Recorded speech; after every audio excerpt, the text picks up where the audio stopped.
Everyone, welcome to commerce tutorial. मैं हूं आपकी अपनी होस्ट चिल्ती। आज हम स्टार्ट करने जा रहे हैं अपनी इंडियन इकोनॉमी का first unit, development experience and economic reform since 1991। और आज का हमारा फर्स्ट क्वेश्चन है, during British rule which country has a dominant position in Indian foreign trade. India का उस टाइम पे सबसे ज्यादा ट्रेड किसके साथ होता था? हमारे ब्रिटेन के साथ। और ब्रिटेन ने इंडिया को अपना एज ए क्या बनाया था, उनके अंडर काम करते थे। नेक्स्ट है, during British rule livelihood of majority people of country was dependent. हमारी जो कंट्री है वो किस पे डिपेंड करती थी? It was depended upon the agriculture. Agriculture में नियर अबाउट हमारे 65% ऑफ टोटल पॉपुलेशन वो क्या थी, इंगेज थी। लेकिन एग्रीकल्चर एंड अलाइड एक्टिविटीज से हमारी जो टोटल आउटपुट थोड़ी कंट्रीब्यूशन थी इकोनॉमिक ग्रोथ में, जब टोटल आउटपुट का शेयर कितना था, वो कितना था? सिर्फ और सिर्फ 10%। नेक्स्ट हमारा क्वेश्चन है, what was the growth rate of per capita income in India on the eve of independence. जब ब्रिटिश रूल्स के आने से पहले तो हमारी कंडीशन बहुत अच्छी थी, लेकिन उनके आने बाद हमारा सारा डिस्ट्रक्शन हो गया, इंडस्ट्रियल सेक्टर सारा खत्म हो गया, एग्रीकल्चर सेक्टर स्टैग्नेंट हो गया। और उस टाइम पे हमारी ग्रोथ सिर्फ कितनी परसेंट थी? 0.5%। नेक्स्ट है, deindustrialization was the major setback pertaining to with industrial industry. Deindustrialization का मेन मोटिव क्या था? कि हमारी जो मेजर फ्लोरिश कर रही थी हमारे इंडिया में उस टाइम इंडस्ट्री को खत्म करना। डी इंडस्ट्रियलाइजेशन का मतलब होता है खत्म करना। जो उस टाइम पे मेजर फ्लोरिश हमारी कौन सी इंडस्ट्री थी? हमारी हैंडीक्राफ्ट इंडस्ट्री थी।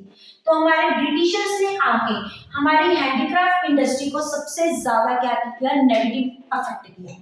नेक्स्ट है, production of large amount of cash crops. Two types की क्रॉप्स होती है, एक होती है फूड क्रॉप्स, एक होती है कैश क्रॉप।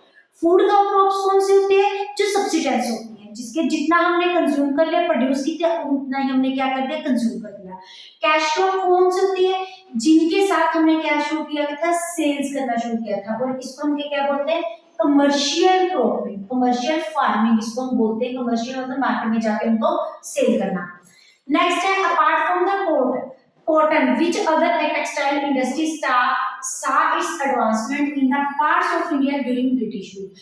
British rule ने वही क्रॉप्स प्रोड्यूस करने शुरू कर दी थी जो थी कमर्शियल क्रॉप्स, जिनके साथ उनको बहुत ज्यादा बेनिफिट हो रहा था, क्योंकि इंडिया की जो सॉइल थी वो बहुत ज्यादा फर्टाइल थी। तो एक तो हमारी कॉटन थी, दूसरी हमारी कौन सी थी? Jute industry. Next, India entered the dash stage of demographic transition after 1991, that is the stagnant stage. ये स्टैग्नेंट स्टेज बहुत थी, जिसमें हमारी बर्थ रेट और डेथ रेट क्या हो गई थी? स्टैग्नेंट हो गई थी, बिल्कुल सही हो गई थी। उससे पहले क्या था? बर्थ रेट और डेथ रेट कभी बहुत ज्यादा हाई थी और कभी बहुत ज्यादा लो थी। नेक्स्ट है, that describe the status of industrial sector. British rule के टाइम जो हमारा इंडस्ट्रियल सेक्टर है वो क्या था? सिस्टमैटिक, उन्होंने शुरू किया था सिस्टमैटिक वे से हमारी इंडस्ट्री को क्या कहता था? Deindustrialization. सारे हमारे डी इंडस्ट्रियलाइजेशन कर दी थी, और जिसका सबसे ज्यादा इफेक्ट हमने ऊपर किया है, किस पे पड़ा था? हैंडीक्राफ्ट में किया था। उन्हें ये बोला था सबसे ज्यादा कौन से स्टेटस पे, कौन सा जो उन्होंने ब्रिटिशर्स ने पॉलिसी अडॉप्ट की थी इंडिया में, वो कौन सी policy? That is systematic deindustrialization. Next हमारा क्वेश्चन है, agriculture were exploited through the dash system of land revenue. जब स्टार्टिंग में जो हमारा यहाँ पे लैंड रेवेन्यू सिस्टम था वो हमारा कौन था? जिम्मेदारी। जिम्मेदारी बहुत ज्यादा हमारी एग्रीकल्चर के जो टेनेंट्स थे उनके ऊपर क्या करते थे? एक्सप्लॉइट करते थे। रीजन उनको ब्रिटिशर रूल के ऊपर एक्सप्रेशन था, बहुत ज्यादा प्रेशर था कि उन्हें एक 1/3 ऑफ लैंड क्या कर दिया था? फिक्स कर दिया था, जो लेना ही लेना था। नेक्स्ट है, dash which promote the setting up of an upper limit of land that can be owned by the landowners. इसके बाद जो हमारे बहुत सारी लैंड रिफॉर्म्स आई। लैंड रिफॉर्म में से एक रिफॉर्म्स थी कि एक अपर लिमिट फिक्स कर दी थी कि इसके ज्यादा कोई भी बंदा जितना मर्जी रिच हो उनके पास लैंड नहीं हो सकती। उस टाइम को हम क्या बोलते हैं? Land ceiling. That is the maximum limit इसमें क्या कहती? सेट की थी। That is not goal of 5 year plan. 5 year plan का हमारा क्या गोल था? जम्स, अगर आपको याद हो, G for growth, E for equity, N for moderation, S for self realization, self sufficiency. अब ग्रोथ भी इसका पार्ट है, इक्विटी भी इसका पार्ट है, लैंड रिफॉर्म भी इसका पार्ट है, लेकिन मॉडर्नाइजेशन भी इसका पार्ट है। लेकिन इसमें लैंड रिफॉर्म इसका पार्ट नहीं है। लैंड रिफॉर्म किसका पार्ट है? अपनी लैंड सेटलमेंट है, that is the agrarian reforms का पार्ट है, वो हमारी 5 ईयर प्लान का पार्ट नहीं है। नेक्स्ट है इंडिया हैज ए लार्जेस्ट डेब्ट करेंसी, इसके साथ ही हमारी यूएस डॉलर के साथ थी।